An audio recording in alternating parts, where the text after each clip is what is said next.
Halo sahabat catur, pada video kali ini saya kembali akan membagikan sebuah partai catur yang benar-benar indah dengan langkah-langkah penuh misteri dari Mikhail Tal. Lawan Tal kali ini seorang Grandmaster yang juga sangat terkenal di zamannya, yaitu Ben Larsen. Pertandingan ini berlangsung dalam turnamen kandidat semifinal tahun 1965. Putih dipegang oleh Mikhail Tal dan hitam oleh Ben Larsen. Mari kita langsung ke partainya. Di sini Tal memulai langkah dengan bidak maju E4, Larsen bidak maju C5. Ini adalah pertahanan Sisilia. Tal melanjutkan dengan kuda F3, Larsen kuda C6, Tal bidak maju D4, Larsen bidak pukul bidak, Tal kuda pukul bidak. Ini masih langkah-langkah textbook. Hitam bidak maju E6. Di sini Tal memainkan kuda C3, Larsen bidak D6. Ini adalah pertahanan Svenigen. Tal melanjutkan dengan gajah E3, pengembang buah sekaligus persiapan untuk rokade. Hitam kuda F6. Di sini Tal bidak F4. Ini adalah ciri-ciri dari Tal. Dia selalu memainkan bidaknya F4 dan disusul oleh menteri F3. Larsen gajah E7, tentu persiapan rokade. Dan seperti biasa Tal menteri F3. Hitam rokade, Tal rokade panjang,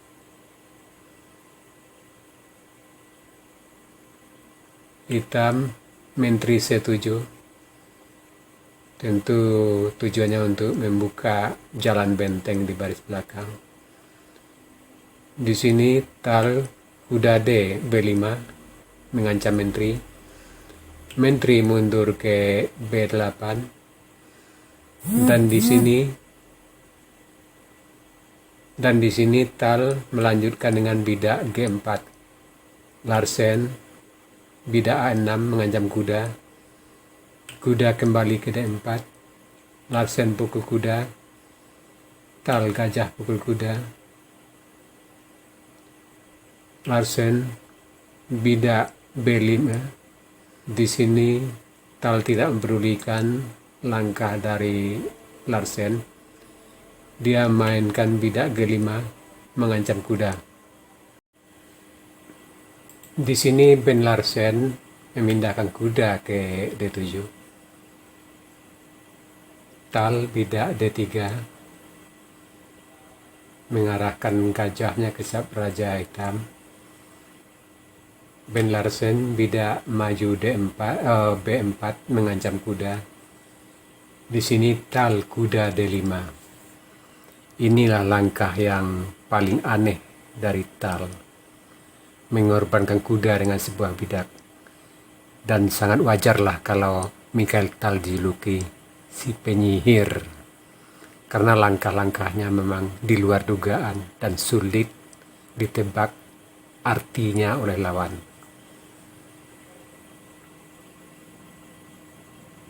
Di sini tentu Ben Larsen memukul kuda. Tal melanjutkan bidak pukul bidak D5. Coba Anda perhatikan sekarang. Mungkin tadi Tal mengorbankan kuda, tujuannya hanya satu, untuk membuka lajur E untuk benteng. Dan juga bidaknya di D5 mengontrol petak kuat E6. Dan sementara bidaknya di F4 juga mengontrol bidak E5. Nah, inilah dasarnya Tal mengorbankan kuda. Sekarang mari kita lihat langkah-langkah selanjutnya dari Tal. Di sini Ben Larsen bidak F5. Tal sesuai rencana dia memainkan benteng D ke E1, menekan lajur E. Di sini Ben Larsen benteng F7 melindungi gajah di E7. Tal langsung memajukan bidak H4 menghancurkan sayap Raja Hitam. Ben Larsen gajah B7 menekan bidak di D5. Di sini Tal gajah pukul bidak F5. Di sini melihat ancaman dari Tal gajah E6 mengikat benteng, maka di sini Larsen lebih memilih memukul benteng pukul gajah. Tal melanjutkan dengan benteng pukul gajah E7 mengancam kuda, dan juga ancaman skak dengan benteng pukul bidak di G7. Maka di sini kuda E5 terpaksa mengembalikan perwira yang sudah diambil tadi. Inilah rupanya rencana dari Tal yang tidak bisa dihitung oleh lawan. Dia tadi mengorbankan kuda, dan sekarang lawan terpaksa mengembalikan kudanya. Di sini bidak tidak mungkin pukul kuda karena menteri terikat oleh benteng, dan di sini Mikhail Tal menteri E4 mengancam benteng di F5. Ben menteri F4 melindungi benteng di F5 sekaligus juga mengancam benteng di E7. Tentu di sini Tal bidak pukul kuda, dan Ben Larsen benteng F4 mengancam menteri. Menteri terpaksa F3. Benteng lanjut ke F3. Menteri mundur kembali ke E2. Dan di sini melihat bahaya dari benteng di F7 di E7 yang mengancam gajah, dan juga ada ancaman tersembunyi terhadap bidak di G7, maka mau tak mau Ben Larsen terpaksa menteri pukul benteng, dan Tal juga menteri pukul benteng. Larsen melanjutkan bidak pukul bidak E5 mengancam gajah, dan di sini Tal benteng E1 mempining bidak sehingga bidak tidak mungkin memukul gajah karena ada menteri di belakang. Dan di sini Ben Larsen benteng D8 menekan bidak di D5. Tal bidak benteng pukul bidak mengancam menteri. Menteri D6 menambah tekanan terhadap bidak di D5. Tal menteri F4. Ini ancaman terselubung terhadap menteri di D6. Kalau di sini terburu-buru Ben Larsen memukul bidak di D5 dengan gajah, maka tentu benteng akan skak dan menterinya sudah terjebak. Maka di sini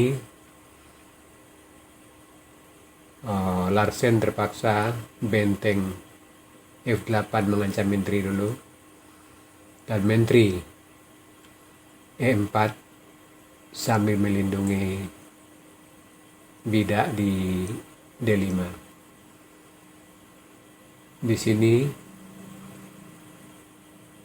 Larsen bidak B3, tal A pukul B3, Larsen skak ke F1,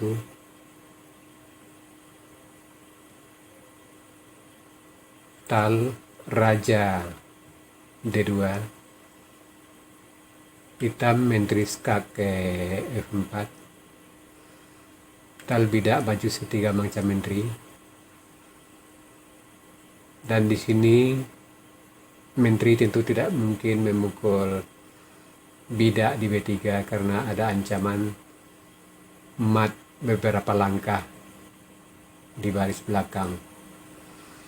Maka di sini mau tak mau Ben Larsen menteri D6. Dan di sini kembali tal melakukan langkah yang dengan mengorbankan gajah ke C5. Tujuannya sederhana, cuma ingin mengamankan petak E6 dari ancaman menteri. Dan di sini Ben Larsen menteri pukul gajah. Maka di sini sesuai rencana tal benteng E8 skak. Benteng terpaksa tutup F8, dan di sini kembali tal menteri skak E6, raja terpaksa lari, dan terakhir tal memainkan langkah yang sangat indah, menteri F7, dan sampai di sini hitam menyerah. Coba Anda perhatikan betapa briliannya langkah-langkah tal. Mulai dari pengorbanan kuda tadi sampai ke langkah menteri F7. Ini sudah benar-benar dihitungnya sebelum melakukan langkah-langkah ini. Ya sahabat catur, itu tadi sebuah partai dari Mikhail Tal yang benar-benar indah, dengan kombinasi-kombinasi yang sangat sulit dihitung oleh lawan. Semoga partai-partai seperti ini bisa meningkatkan kemampuan taktik catur Anda.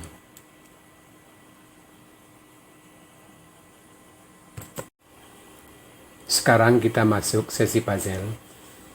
Tema puzzle kita kali ini pinning atau mengikat. Silakan Anda cari langkah terbaik putih di sini dan berikan jawaban Anda di kolom komentar.